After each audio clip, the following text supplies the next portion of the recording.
morning, good afternoon, good evening, wherever you are in the world. My name's Simon Timpley from the International Food Safety and Quality Network.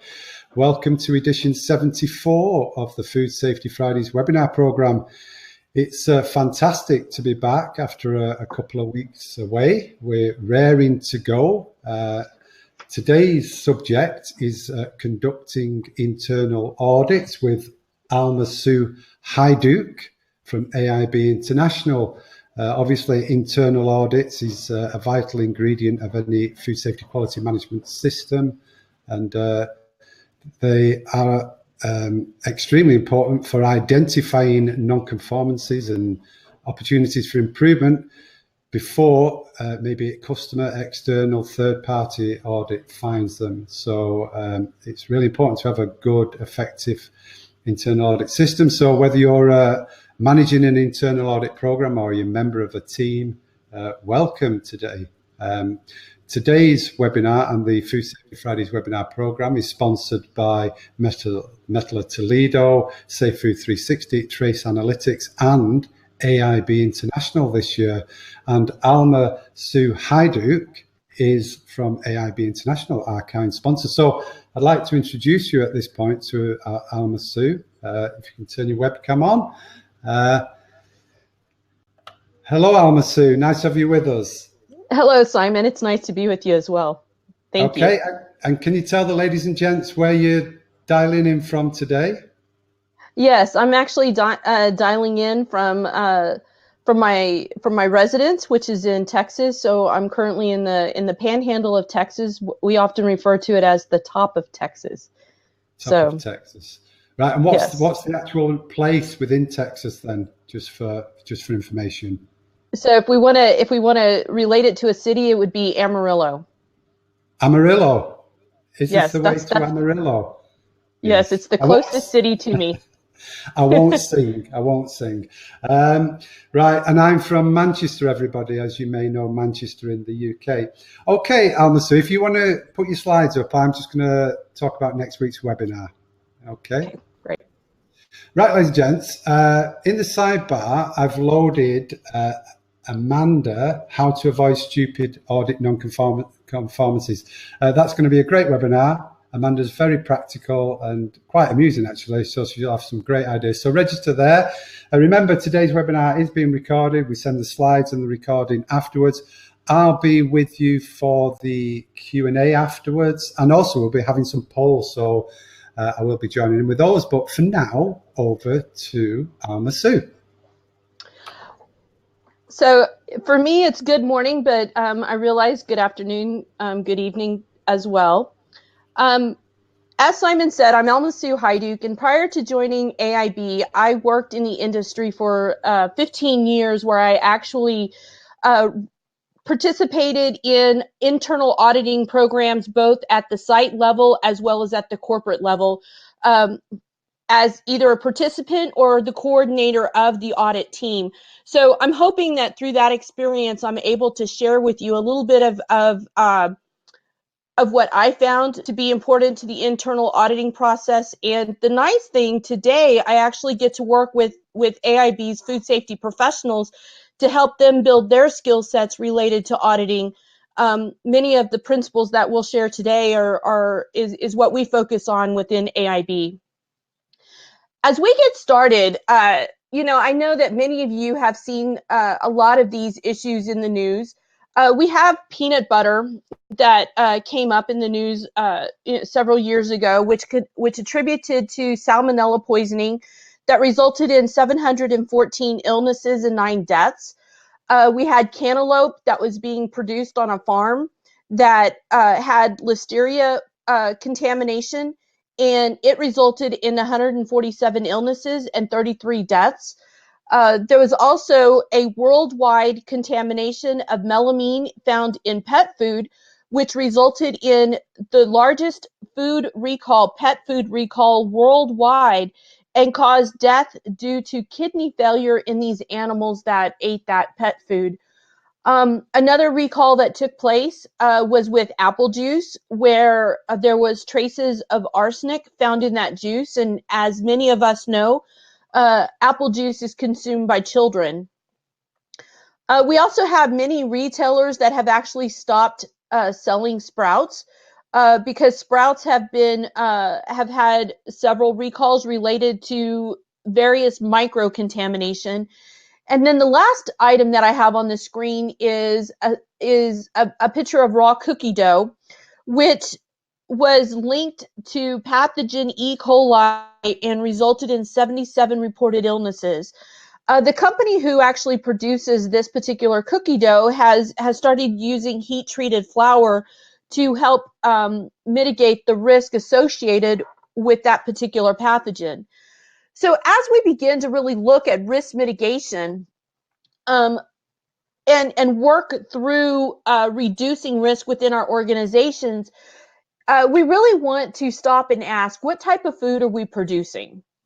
Who are our consumers?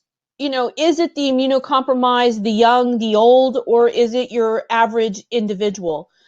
Is your product ready to eat, or does it require further processing? And what type of hazards are common to this particular product? You know, in some of the examples of what we were looking at for food recalls, no one really thought listeria would be associated with cantaloupe coming out of a field. But if we look at the nature of that particular organism, we know that we can find it in nature. So those are all players within that risk mitigation. And then last but definitely not least, we want to take a look at our procedures and processes, because this is actually the most important aspect of our food safety program. And the reason that I bring up these factors as risk mitigation, because it really does lead into gaining that understanding of how the interaction of our internal auditing process, of our procedures and processes, are linked to our corrective action programs, and how it plays a fundamental element within our management review process as a form of risk management. And really, that's our focus for our objective today. In this presentation, I'm going to talk about the audit principles that are related to the ISO 19011 standard, and how that standard is used within the GFSI standards as kind of the foundation of an internal auditing program. Then I'm going to spend quite a bit of time actually talking about an internal auditing program, as well as how that internal audit program links to corrective actions and management review. If we begin to take a look at our ISO 19011 system, this particular system is the fundamental guidelines of an auditing management program. The International Organization of Standards is an international creditable organization that is non-government based with respect to membership. And it develops voluntary standards, which basically means that voluntary means you do not have to follow the standard, but they have standards that are linked to almost all aspects of industry or services for that matter. And each one of these actually are used as a fitness for use or best practice within a particular industry. So some of the examples is the ISO 9000 series, which is quality management. We have 14,000 for environmental management, OSHA 18,000 occupational management, ISO 22,000, which is the food safety management system. And really, at the end of the day, these standards are used by either independent or even accredited third-party audits to help challenge our industries for that fitness of use and determine where they lie within that. Now, when we take a look at just the auditing principles for 19011, the fitness for use is centered on integrity and treating people with a level of professionalism when they're being audited. It's centered on facts and objective evidence rather than on feel or perception. So again, truthful evidence. Once that evidence has been collected, then you want to make some kind of judgment. Is it a critical a nonconformance? Is it a minor nonconformance? Or is the health of the system really good and strong, meaning you don't have any nonconformances? And we always want to make sure that that audit is maintained in a confidential standpoint. If you have a third party auditor come in, you always want to make sure that they have that sense of confidence and not share trade secrets. We also want to maintain that within our internal structure as well. And then we also want to make sure that the auditor is independent of the activities that are being audited, because that actually helps alleviate any biases that may be created.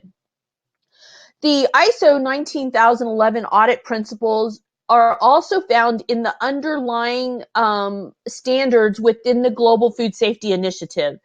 Now, what I mean by that is when the British Retail Consortium, BRC, or the Safe Quality Food Standard, which was developed out of Australia, we have the FSSC 22000, which is based on the ISO principles, and then we also have the International Featured Standards that originated in Germany. These are really our top four main audit standards found globally within GFSI, as well as many others that are linked to very specific industries such as meat, aquaculture, or farms growing crops. All of these have that underlying principles of the 19011 guidelines that are created through ISO. So when we talk about an internal auditing program, it should always be based on risk. And your schedule should reflect the risk-based concepts or ideals that you have within your organization. A lot of those risks are associated with your HACCP and your prerequisite program, so naturally those fall into the internal auditing program. We also have the GMP aspect of it through observation of equipment, building, operations, and personnel. When we develop our audit team, we want to make sure that those individuals have the correct training, that they have a competency to conduct audits, and that they're independent from the activity that they're actually auditing. Within the scope of the audit team, we want to be able to identify conformance as well as non-conformance within our organizations. And this requires corrective action and verification of those non-conformances that were identified. And a very important element to the whole entire auditing process is the management commitment that goes along with auditing and establishing the communication as well as the resource commitment to perform the audits that have been outlined within your organization. And naturally, with any program we have, we always want to make sure we have records to demonstrate all of those items within our auditing program. So if we want to take a look at the holistic ideals or policy of an internal auditing program, we want to look at what is the scope. Now, earlier in the presentation, I stated that we have the quality systems, we have environmental, and we have IT auditing programs out there. And yes, you can incorporate food safety into one master auditing program within your organization, or you can leave it independent. And that really depends on your organization, the size of your organization, and where you want to take it. For the purposes of this webinar, we are only focusing on food safety. So we want to make sure that our general audit requirements for our food safety program are established. What is the scope? What are the requirements of that program? How are we going to manage the program? What's the management review process going to look like? And how are the corrective actions and follow-ups going to take place? Again, this is very large picture. This is the policy that we're going to have for internal auditing. As we define the objectives within that policy, we want to look at the most critical policies and procedures that we have under the umbrella of food safety. What KPIs are the drivers for those policies and performance standards that we need to have within the organization? And if we use any of the GFSI or AIB standards for food safety, we want to then have that actually becomes the foundation of our checklist for auditing. So all of these items come together. We have our policies, our procedures, our KPIs, and then any accreditations that we may have for our food safety program all play a factor in developing those objectives for our program. Now, once we begin looking at our audit program, we start focusing on the individual requirements. So again, we want to cover all programs and policies of our food safety system. We want to make sure it's planned and scheduled yearly. We want to make sure that we have the detailed reports and records of those audits maintained on file for checks and balances, as well as proof of demonstration. We want to make sure that our corrective actions are effective and that they do actually demonstrate continuous improvement. And another fundamental requirement is the communication with management. If we're not communicating the health of our system through auditing, then it becomes difficult for management to make the critical decisions that they need to have. Within the scope of our food safety systems, these are examples here on the screen of various programs that you may have within the food safety umbrella. So we have our HACCP plan, or in some areas of the world, it's called the food safety plan. We have our risk-based controls, so that could be OPRPs, it could be our CCPs, whatever controls that we may have. We have sanitation, we've got training, a very important aspect of our food safety programs, consumer complaints, supplier verification, environmental monitoring programs. Every one of these programs are criteria that should fall under the umbrella of our yearly schedule for auditing. Now, once we begin developing that schedule, as you can see over here on the right, now this is just an example, and it's definitely not inclusive of all elements within a food safety program, simply because it wouldn't fit on the slide. But if we begin to hone in on some of those concepts from the previous slide, we have GMP inspections.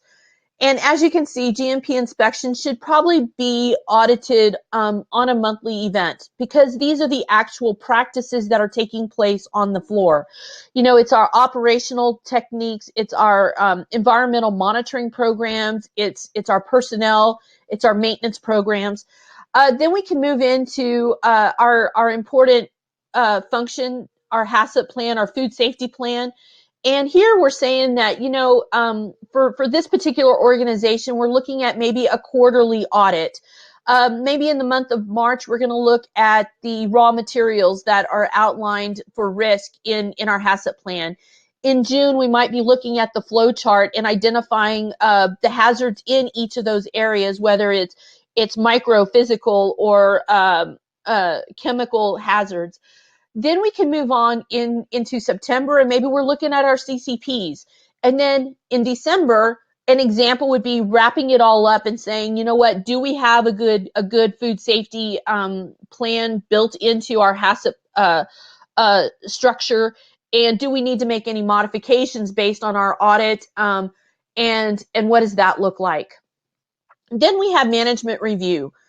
Again, this is feeding information into the management review, but then also conducting the audit of the management review process.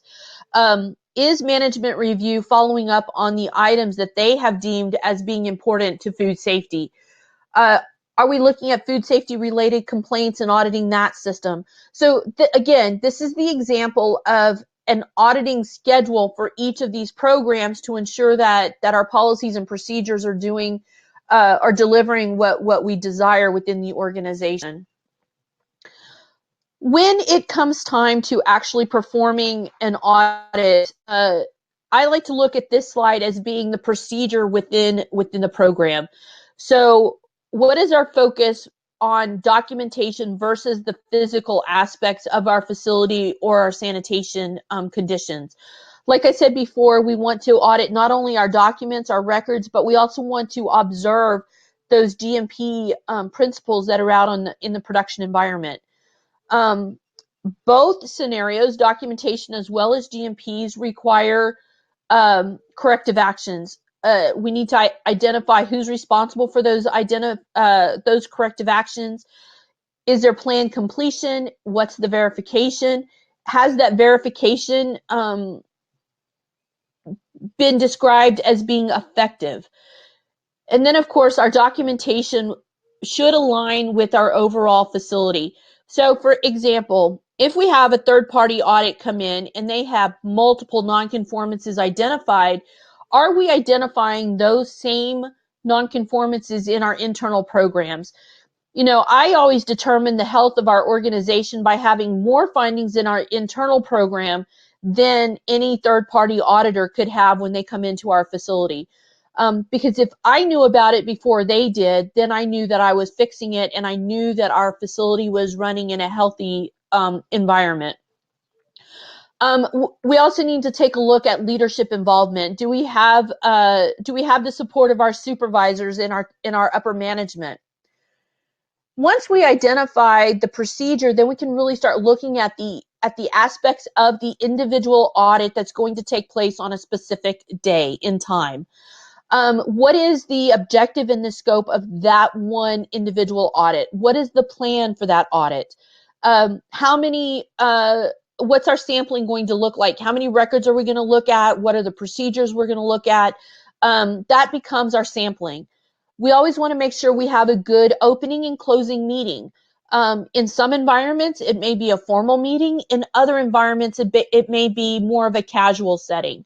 An example of that is when I was conducting corporate audits, I would have a more formal meeting because I was actually visiting a facility that I was not a part of. So I wanted to make sure I understood who the key members of that audit were going to be. But when I was actually working in a facility and I did my own internal audits within the scope of that one building or operation, I knew a lot of the supervisors or representatives of those departments, so it became a less formal environment. Always look at how you're going to collect and verify the information, and always write both the positive and the negative aspects found within an audit. And I cannot begin to stress positive as being very important. Management wants to know what's going right. A department wants to know what they're doing right. The organization needs to know what good looks like. And that's all identified within the audit. It should not always be a focus on the non-conformance. I mean, our world has a tendency to focus on what is not good and positive. So we always want to make sure that when we stress the positive or we identify that positive, that people begin to understand what that looks like, and then they can drive in that direction. So again, we're looking for both the positive and the negative within an audit. Once we identify we have the evidence, we can draw on those, then we can define the conclusion of that audit for that time for that one day. What are the nonconformances and what are the conformances of that program? So let's take a break and have a polling question. The question for this poll is: a balanced audit plan for documentation review and floor time for observations cannot deviate from a 50-50 requirement. If you believe this is true, then please stay true. Or if you think it's false, please add a comment for what you believe should be a good balance between documentation versus floor time. Okay, ladies and gents, I have set the poll in the sidebar. The question is: a balanced audit plan for documentation review and floor time for observations cannot deviate from the 50-50% requirement. So please vote on that. And also, if you believe it's false, well, what do you think a balanced audit plan looks like? So let's see. Hopefully you can see this, Alma Sue. At the moment, true is settling down about 40% and false 60%. And we get in the comments, varies depending on the facility, depends on the subject of the audit and the company. It is correct. Isn't it audit site driven? False depends on the condition of the facility. Floor may be worse than docks. A good balance is whatever. My word, the comments are coming in too quick. Depends on. A lot of people are saying it depends on the facility and the scope of the audit, and perhaps the previous history of the company, previous findings, complexity of the documentation, size of the facility, etc. Complexity of probably the products and processes. So lots of different ideas, but in terms of the poll, true, we've got about a third, 34% saying true, 66% saying false. So what do you think, Almasu? In my experience, I have to go with the 67% and say false. It really depends on what you're finding out on the floor. It depends on your documentation. Every scenario can be different, so you really need to customize that floor time versus documentation time based on the need and the risk. Remember, it's all based on risk. So risk is never going to be 50-50. So that's how I like to look at it. Okay. Yeah, and I think some GFSI standards, BRC, they actually mandate that you should spend more time on the shop floor rather than looking at documentation. Am I right in saying that? I vaguely remember that being. Some of the standards say it should be a 50-50 split during the third party audit, but again, internally you've got to look at the health of your organization.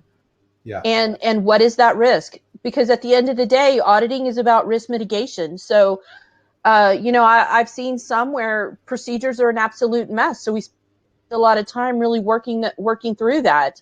In other situations, there's a lot of opportunity out on the production floor. So again, it's where it's needed. Yeah. Okay, that's great. You can move on now, Almasu. Thank you. So now what I would like to do is really begin. Well, let me see. Okay, here we go. Thank you. Now what I'd like to do is kind of transition a little bit and really start talking about your audit team. In both the GFSI as well as that ISO 19011 standard, it identifies the basic criteria for an audit team. The individuals on the team need to have the appropriate education and training. They need to understand what is that HACCP plan, both from the principles aspect or the book theory aspect, as well as how is it applied to the facility. What are the prerequisite programs and how do they function in correspondence to that food safety plan? And if you are using a third-party scheme or certification, you also want to incorporate that into your audit team's training portfolio, because they need to understand that foundation as well. You want them to have, the audit team, you want them to have adequate experience to audit the areas that they're going to audit. So, for example, if you have an individual on the team who is going to go out and audit pest control, but they know nothing about pest control, something that you may do is actually have that individual work with your pest control provider a couple of weeks before the scheduled audit.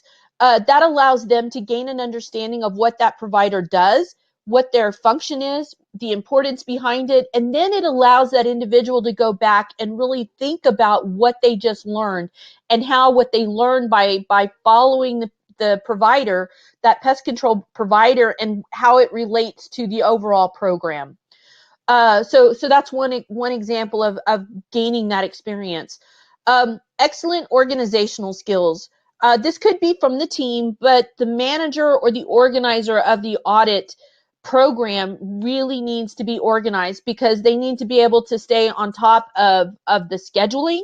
They need to stay on top of management review. They need to stay on top of records that are provided and corrective actions. And if you have that organization built into the audit program and into the team, then it just increases the functionality and the overall performance of that internal audit team. You want people to have a proven competence within as an auditor. Now, this is something that does not happen overnight. And really, a competent auditor is someone who has training as well as experience. Uh, we can all go through training, but that doesn't mean we're going to walk out as an expert. It does take some time to develop those auditing competencies or skill sets that go with it. We also want an audit team or members of the audit team to have good communication skills. Are they able to write down their findings and communicate it so that someone else can read their reports? And there are formats and different ways that we can help identify better communication. So that's something that as a team lead, you can really look at and make sure that that communication, both written and oral, is done in a systematic manner so that it allows both sides to understand what is taking place within that audit. And the self-motivation and a dependable person on the team is also important. I have had people on audit teams who were very excited and eager to do their audits. They did them on time. They closed them out. I had the reports in a timely fashion. And then I've had those who were just not interested. And at the end of the day, those individuals who are not interested really just needed to leave the team, because that's really a driver of the performance of your team. And if they're not motivated, then they're not going to gain the skills or the competency to help drive that audit performance. So those are some of the items that we look at for the team. Now, when we start looking at auditor soft skills, I really like to look at this as an art. And the reason that I say an art is because everyone is right and everyone has an opinion. But how do you gain the respect of both the auditor and the auditee to where they can work in that cooperative environment within an organization? No one likes to be told that they're doing something wrong. So we don't want our audit program to be about personnel. We have human resources departments that handle personnel issues. We want our auditors to be focused on the facts and the processes and the procedures that are taking place within the organization. Again, we're looking at risk of our processes and our procedures. So that's where we need to focus. There are many times conflicts of interest from person to person, because either maybe there was a work conflict that took place at some point in time and there's a lack of trust, or maybe your best friend is working for the company in a different department and now you're scheduled to audit them. If you do have these type of personal relationships, whether good or positive, you may want to rethink how you approach these audits, because again, we want to gain the trust. We want to find the facts to drive the organization in a very good, strong, positive direction. So those auditor soft skills are very important. Another aspect of an auditor is to admit when they have identified something that may have been a misunderstanding on their part. So if they made a mistake during the audit, they need to be able to fess up to it and say, you know what, I made a mistake. This is how I understood it. Let me change my report. Let me modify what I have written, because at the end of the day, we don't want to misrepresent what the organization is doing and how they're doing it. And it's all about making people feel important and included. People typically show up to work to do a good job, and we want them to know they've done a good job. So that's why I say that soft skills is really an art. It takes development of charisma in order to do that. As we transition and look at auditing techniques, this is one where you can really have a lot of fun and bring variety into how you perform your audit. So let's look at audit trails as one example of what we're going to, of what I mean. So let's say that today you're going to go out and do an audit of the receiving department. And you're looking at the storage practices, the receiving procedures, the inspection of the trailers as they show up, and you identify that non-employed person roaming through your receiving department, checking out the warehouse. Maybe it's a truck driver who is interested in your business, and they just decided to go on a self tour. That's an audit trail where you can go and say, hey, have you signed in? Why are you here? Who are you here to visit? And not only does that help with your GMP aspects of visitors, but it also may help mitigate or reduce the risk of some type of food defense or food fraud opportunity. Asking the right type of questions is also very important during an audit. We definitely want to stay away from the yes/no type of questions and really focus on asking individuals to explain what you do. When do you do it? How do you do it? Where do you document this? If something happens that is an unusual event, who do you notify, and how do you put products on hold, or how do you contain that particular event from becoming bigger than what it needs to? Um, so again, proper questions. Then we can also look at a process approach. The process approach is one that I really like to use when I go to another site. Because typically, when I was in the corporate world and I went to a sister site, um, I may only have 5 days to do an audit from the corporate perspective. So I like to do it based on a traceability exercise. So I will identify a freshly made product and ask the organization to do a complete um, collection of all documents related to that product. So every ingredient that was received, every inspection or micro test that was conducted on those raw materials, all of the trailer inspections, all of the warehouse inspections, any type of maintenance that may have occurred on the equipment, what were the sanitation checks that were involved with the equipment, what was the CIP cycles, what was the formulation that was used, were there any products that were deemed as being possibly on hold or may have had alterations made to them used in these formulas? Were there what were the end results? What were the CCP readings from the HACCP program? And I'll do a snapshot in time based on a product.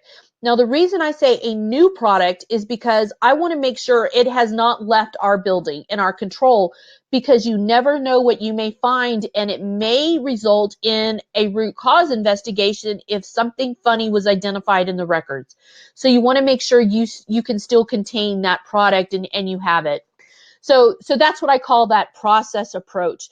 And with that, you can have systematic questioning. So what do you do if this or that happens? It also looks at tracking activities that result from the audit. Interviewing people also becomes key to any audit process or audit trail that we use. And always document the observations, or even collect photocopies or photographs of the observations, because then it becomes useful for later on in identifying how we're going to make the corrective actions. Excuse me.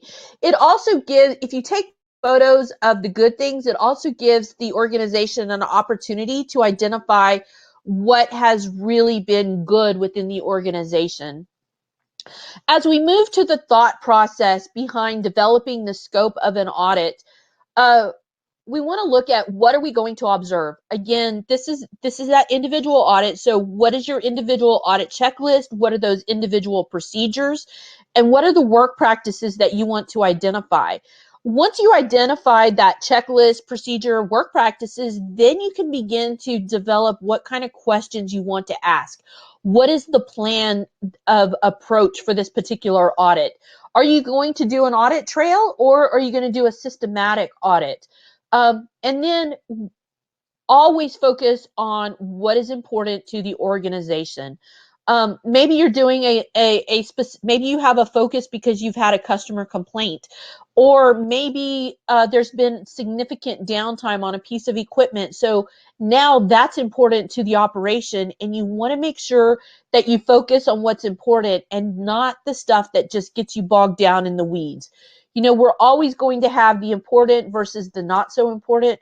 So always make sure you go in the direction of important, because it makes you more efficient and effective as an audit team.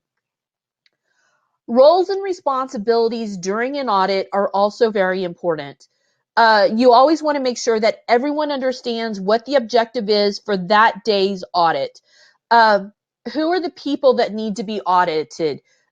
You always want to provide advance notice because they want to be prepared. A department wants to put their best effort forward, so give them that opportunity to prepare the records. It also saves the auditor a significant amount of time because now they don't have to wait for the records that they need. They don't have to wait on someone to have someone replace them on an operation line, so that they can do your interviews. Um, and then always try to stay on track. It's very easy to meet a buddy and begin talking about last night's game that was televised on maybe it was a soccer game or a football game or whatever. Always try to stay focused on the task at hand. It creates efficiencies, and it just maintains a higher level of professionalism. Now, don't get me wrong, it is good to have the social environment because it helps calm nerves, but always try to keep it focused and on track. Something else that's very important for an auditor is to make sure you adhere to the safety rules and the GMPs. The last thing we want is for our role as an auditor to be looked down upon because we're auditing rules that we don't follow. So always incorporate that into the aspect of the auditor. And then something else to keep in mind is that if you do visit another facility for an internal audit within your organization, try to make sure that your guide or your escort within that facility is not the primary person answering the questions. Now, this may be difficult if you're going to another country or you may not speak the native language. So you may have to have an interpreter, but always make sure that interpreter is working with the individual who actually performs the task or is responsible for that particular procedure. And as we go out and we start collecting the information, we always want to make sure that we focus on objective facts. When we stick to the facts, it becomes less subjective, and then we have a foundation for proving or disproving conformance. Always have multiple interviews over a topic. You might want to interview first shift and second shift. You might want to interview two separate receiving clerks to make sure that they're both completing the paperwork in the same manner. Look at records, multiple records, because you want to make sure that from day to day, the records are being completed in the same format, and using the same techniques.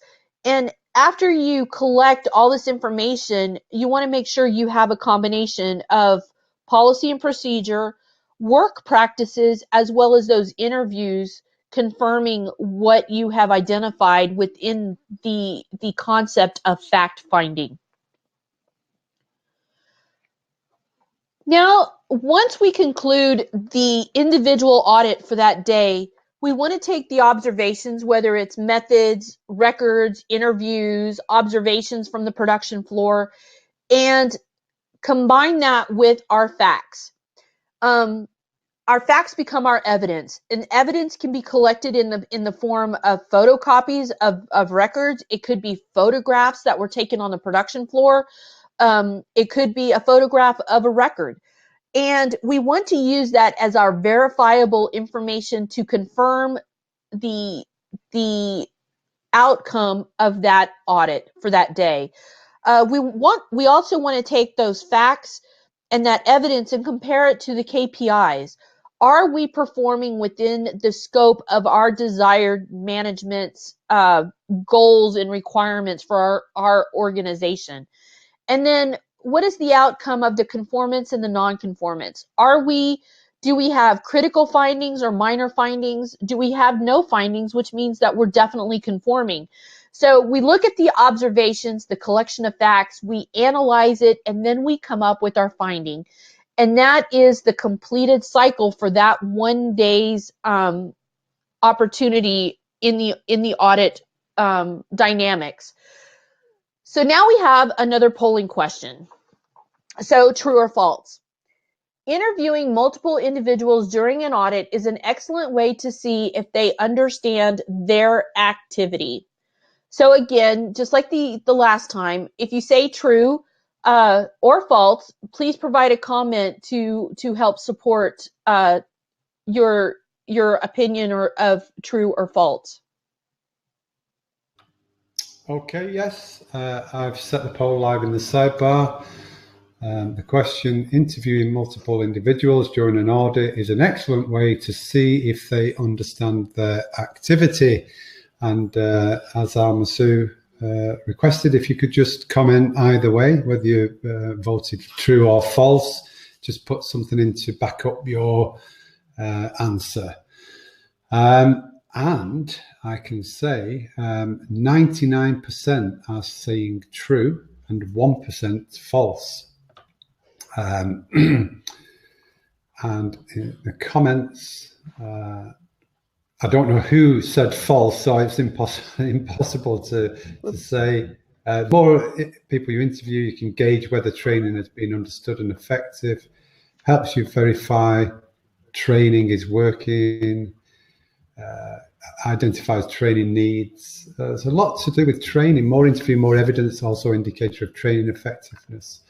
The more peeps you interview, the better you understand if they are competent to do their job. Gives a better understanding about the level of knowledge across all staff. I suppose it's like with any survey, isn't it, that you're more confident in the answers if you get a wider spread. Mm-hmm. Definitely. Yeah. I noticed that a lot of the comments were based on training of staff. Mm-hmm. Something that you might also consider is whether or not that procedure is written adequately.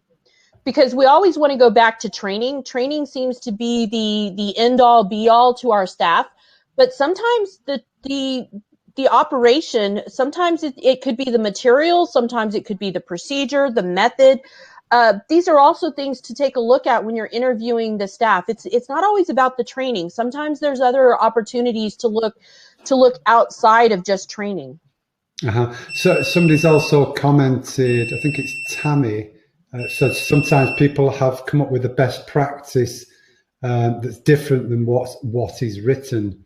So somebody has gone outside the SOP, standard operating procedure, and actually there's a best practice there. So, yeah. Yes, absolutely. Absolutely.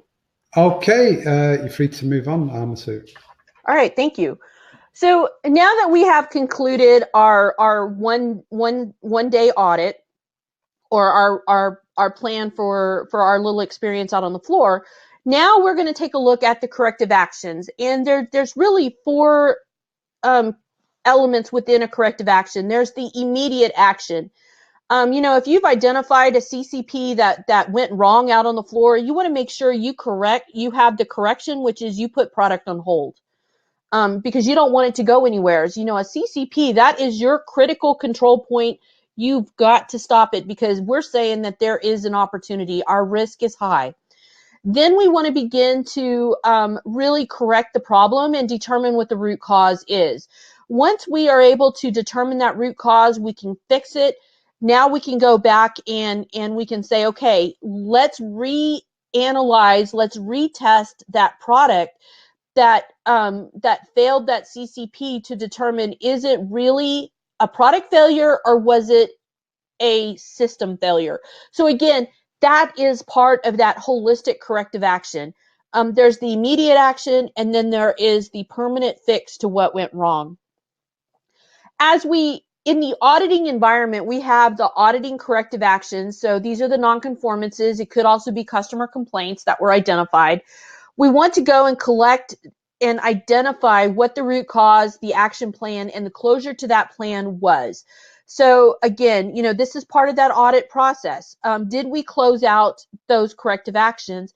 And then when we go back and we re-audit that area, we want to verify that there was closure to that problem and that it did not reoccur. Sometimes we have nonconformances that have multiple reasons for being a nonconformance, and we only identified one of them. So again, that's why it's very important to look at verified closure. As we begin to collect all these elements, both the audit for today, those corrective actions, any other audits that were conducted, we want to take all these individual audit findings and put them into a summary report. Now, that summary report can be conducted on a quarterly basis. It could be every 6 months. It could be a yearly report. That really depends on the structure of your organization. There isn't any solid, concrete, definitive that says you must do it at this set time frame. Everything is based on the risk and the type of operation that you have.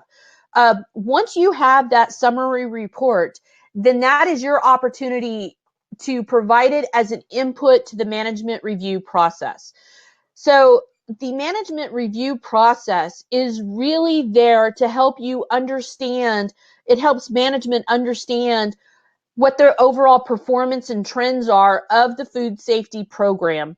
The management review process should not only look at the audit process, that's one key input, but it's going to look at individual components of the food safety plan as well. It should look at the HACCP plan and other aspects, not just the audit findings, but like I said, audit findings is very important for the management review process.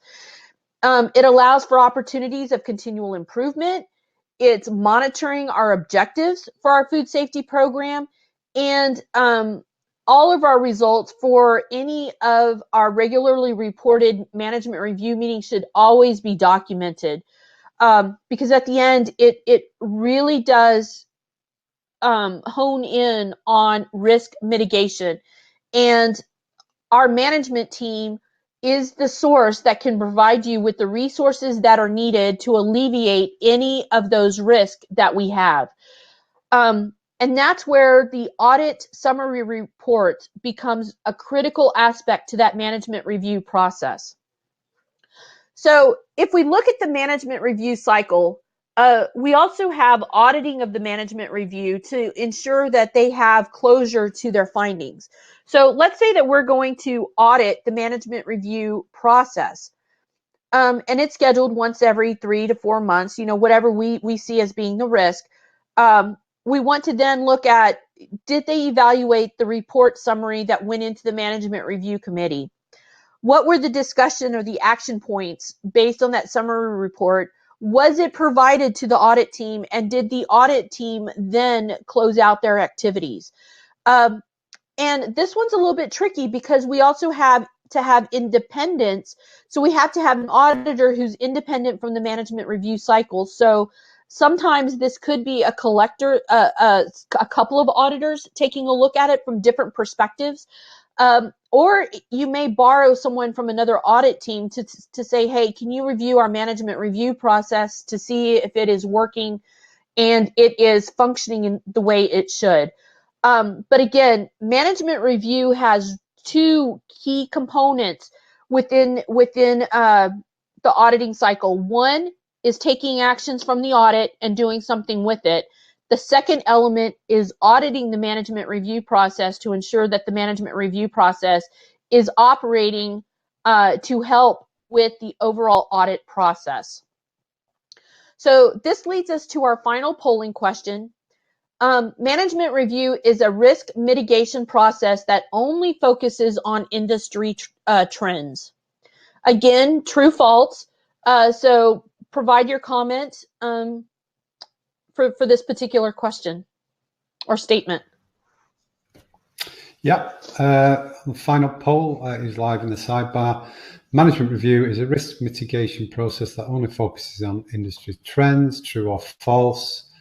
And back up your comment in the sidebar to what you believe the purpose of a management review is.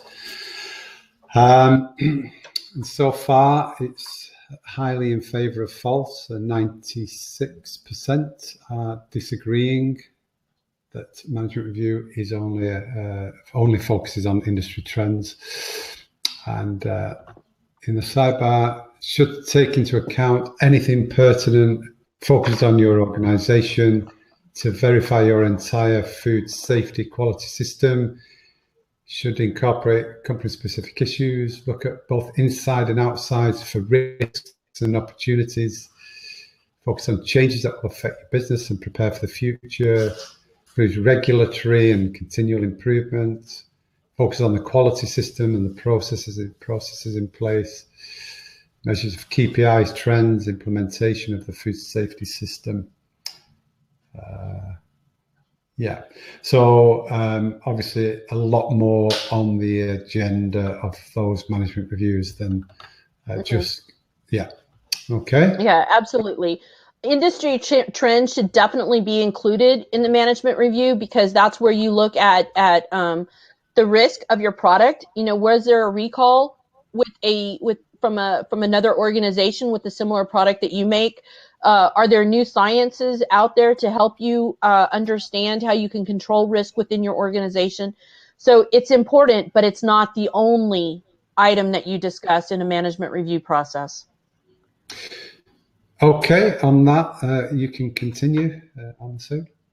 All right. So this really leads us to the conclusion of this particular webinar. And just in an overview, if we look at the ISO 19011 and combine that with our GFSI standards, that really brings us to the foundation of an internal auditing program and how to structure our internal auditing program based on fitness for use or industry best practice for that particular program. I reviewed some basic elements within the internal auditing program itself, and then we also took the outcome of an audit and we linked that back into the corrective actions and the management review program. Both the corrective actions in that management review program are very instrumental in mitigating the risk within our organization. So Simon, I'm going to turn it back over to you now. Fantastic. That was really good presentation and lots of great comments and questions in the sidebar. We will spend a few minutes taking some questions. If you did type a question, and if you could just retype it in, because there has been that many comments, it'll have disappeared a few 100 feet underground. So any questions while we've still got Alma Sue here? How do you engage senior management in the importance of internal audits? And that's from Dawn. How do we engage senior management in the importance? Really, it's going back and finding out what's important to them. What are their hotspots? How does that auditing process confirm or deny what they already know about the organization? So it's very important to create a liaison and a cooperation with senior management, because you want to be able to deliver information that's important for them so that they can make decisions. Yeah, I suppose things that add value to the business as well, whether that's saving waste, money, complaints, failures, even avoiding risk to recalls and things, wherever you can make it tangible and even financial, speak their language. Kate, how often do internal auditors need to be trained on internal auditing? Yearly? It's really going to depend on the skill set of that auditor. So yes, there should always be continuous training. We always want to make sure that we have fresh and new knowledge, maybe concepts, but we may have an auditor who is very skilled and very experienced. They may not need as much training, and they might actually be a trainer within the audit team. At the same time, you may have someone who is a little bit newer to the audit program, so they may need a little bit of coaching or one-on-one mentoring to guide them through that process. Okay. So formally, yes, always have a set program. You define that, but then informally, you may need a little extra. Okay. He's asking slightly off topic. Well, no, what is a qualified internal auditor, PCQI, SQF practitioner? Okay, so if we go back and we look at the PCQI internal auditor based on the FSMA requirements, this is going to be based on education, experience, and there's another component, education, experience, and knowledge of their ability to do that job. And then you define that within your organization and you make sure you check off what that means. You can also go onto the FDA website and look at the criteria that has been established for an internal auditor, but you really want somebody who understands the industry. You don't want to pull somebody out from aerospace to come do a food safety inspection. You want somebody who really understands what is to take place within the scope of food safety. And earlier in the slide, I looked at, you want to know what the prerequisite programs are, you want to understand HACCP, and you want to understand how all of them link into your overall programs. Okay, great. Colin's asking about audit frequency. Is monthly too much? I know it depends on the risk, but would quarterly or twice a year be a good start? It depends on how you set up your audit program and how you define it. So yes, I've been in situations where we only do audits every 6 months, and I've also set it up to where we do them every month. It's going to depend on the number of resources that you have, the type of organization that you run, and how you lay it out. So you could do an audit day where you have 5 team members who go out and audit different processes, and it's more of that one day is focused and you do it one day a quarter, or you could have it set up to where it's once a month and an individual may go out and do a particular area. Again, it's got to work for your organization, and that's the critical aspect. Yeah. Okay, sure. Kaylee, which seems to be she's a new auditor and she's struggling with senior production staff who do not want to cooperate. Any advice? Spend some time, one-on-one time without auditing with these individuals. So, see if you can get some free time to go out and work with them, and talk to them. They're afraid that you're out there and you're going to call them out for what they're doing wrong, or that you're going to disrupt their workflow. So as you go out there and you describe to them what you're looking for and you become interested in what they're doing, that helps create that coercion and that cooperation between the two groups. They want to know that you're on their side. Yeah. Susan, what do you suggest for training individuals? We are BRC certified. Can you repeat that one again? I want to make sure I... Yeah. What training do you suggest for individuals? There's a lot of great resources online that can identify different types of auditing processes or how to go about auditing. There's also one-on-one coaching that says, you want to look at this or this. Something that I really like to do is when I had an auditor who was struggling from an internal concept or from the internal approach, I would ask them to shadow a third-party auditor when they came in. It could be a customer, it could be that certification body, but I asked them to begin participating as an observer in that audit so that they could see what happens during that process. Yeah. You can't beat that kind of experience. Okay, I think any final questions before Ansu has to go? Mohammed, what is the difference between critical and major non-conformance? That has to be defined by your organization. So I wish I could give you a straightforward answer, but it goes back to what, like at the very beginning, I asked the questions: what is your product? Who are your consumers? What is the industry risk? All of those items need to play a factor in how you describe your critical and your minor nonconformances. If you have a product that is high on the microbial list, then then environmental monitoring and microbial sampling might be a major factor. If it's not being done, that could be considered a major or a critical nonconformance. Something minor in that sense might be maybe the exterior grounds. It really depends on your organization and what the risk is to your product. Okay. I wish I could have a solid answer, but every industry is different.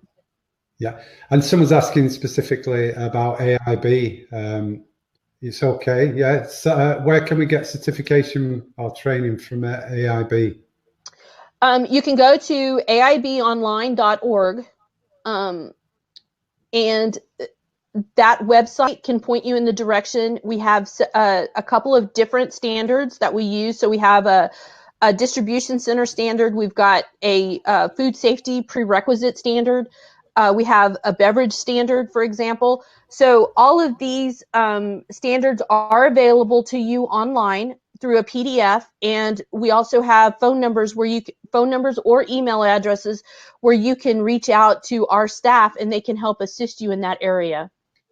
What I'll do is I send a follow-up email with the webinar recording slides, etc. So I'll put some links in direct links in that email to resources on the AIB site. So if anybody's interested, I think on that note, what we'll do is, if any more questions come in, we'll collate them all and we'll pick them up perhaps later. But for now, I'd just like to say thanks very much, Alma Sue. It's been a fantastic, great feedback. We've actually broken a record here today. 2,306 registered and over 600 joining live. So you've broke a record, and it was a presentation that was well worthy of breaking a record. So thank you. Thank you. Well, I like to break records. That's always a good thing. So I'm glad I could be a part of that. Great. All right. Thanks, Alma Sue. We'll be in touch. Thanks very much. You're welcome. Bye-bye. Yeah, so that's Alma Sue Hajduk from AIB International. Fantastic presentation. Next week, we've got Amanda Evans with how to avoid stupid audit non-conformances. Well, one way to avoid stupid audit non-conformances is to have a good internal audit program, and so that you find them first. But for now, I'll deliver the certificate in the sidebar. I've loaded that now, so you can download that. I'll see you next Friday. We'll be sending an email with a follow-up, so you can grab everything. Thanks for attending today. Enjoy the rest of your Friday. Have a great weekend, and we'll see you next week.